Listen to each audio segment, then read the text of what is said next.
Ini tadi dikatakan oleh Fani bahwa ada potensi kecurangan nih Mas Nahrudin, ada potensi atau indikasi katakanlah begitu di beberapa wilayah, ada Jawa Timur, Jawa Tengah dan Papua. Kalau data yang masuk ke Carta Politika, apakah indikasi-indikasi ini hingga saat ini juga ditemukan?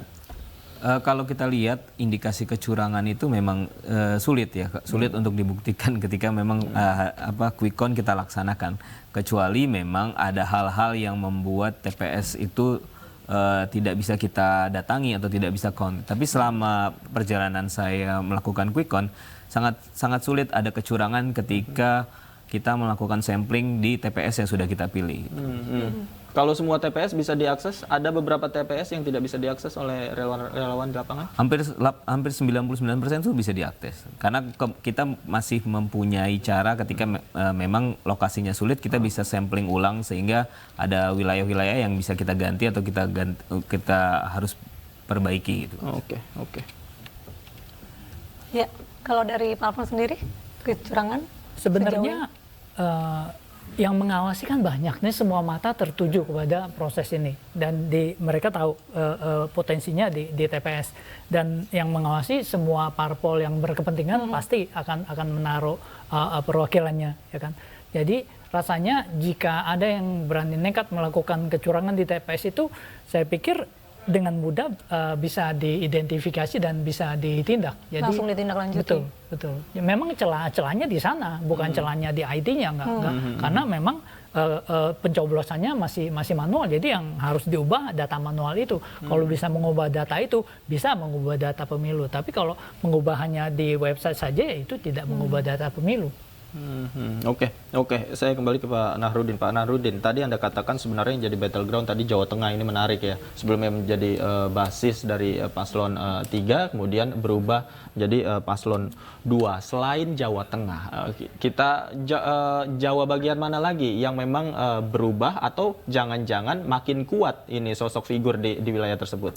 Kalau kita lihat memang pertarungan itu selalu di Jawa ya. Kalau kita lihat, kita balik ke pemilu tahun 2019, memang kekalahan Pak Prabowo itu lebih sering kita cek memang ada di wilayah Jawa Timur. Tapi sekarang kita lihat Jawa Tengah, Jawa Timur itu persentasenya rata-rata mengunggulkan Prabowo dan Gibran. Jadi memang wilayah Jawa Tengah dan Jawa Timur itu adalah pertarungan mereka untuk mencapai target mereka yang dibilang satu putaran itu.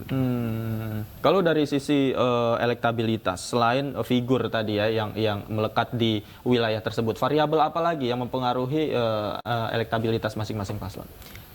Kalau saya lihat ya dari masing-masing paslon, memang yang paling dominan itu adalah paslon nomor 2 ya, karena memang kita lihat ada faktor Pak Jokowi sebagai ayah dari Gibran Rakabuming Raka.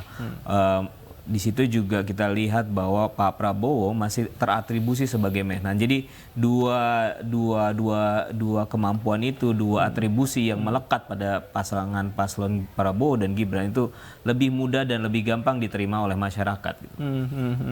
Ini sudah pasti diterima masyarakat secara keseluruhan atau diterima dengan syarat? Artinya begini, faktor secara figur ini bukan menjadi faktor utama yang dilihat masyarakat. Ada masyarakat melihat faktor lain seperti tadi Anda katakan, faktor anaknya presiden dan lain sebagainya, faktor dari kader partai tertentu dan lain sebagainya. Apakah ini juga menjadi pertimbangan? Iya, kalau kita gambarkan pemilih kita secara mayoritas, memang pemilih kita itu bukan pemilih yang mau repot. Saya bilang tidak mau repot karena mereka untuk mengenali paslon pilpres, mereka hanya lihat orang ini siapa dan hasilnya apa.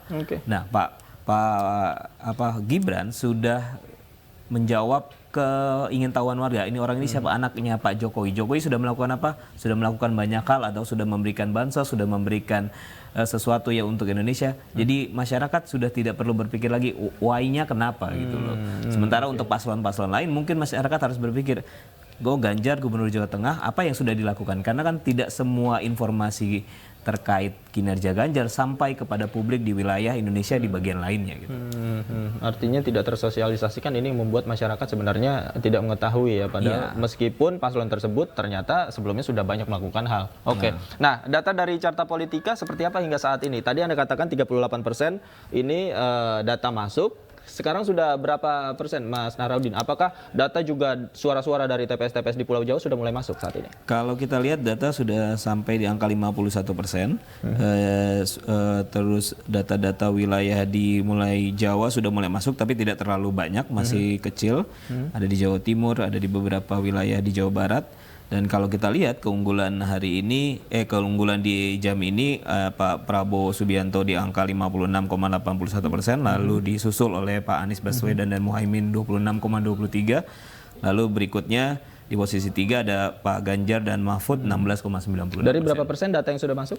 51,8%. 51,8%. Iya. Oke, baik. Baik, ini menarik. Nanti kita akan bahas lagi Pak Nahrudin dan Pak Alphonse. Namun usai jeda berikut, pemirsa, jangan kemana-mana. Kami segera kembali usai jeda berikut. Tetaplah bersama Indonesia Memilih Pesta Demokrasi Indonesia.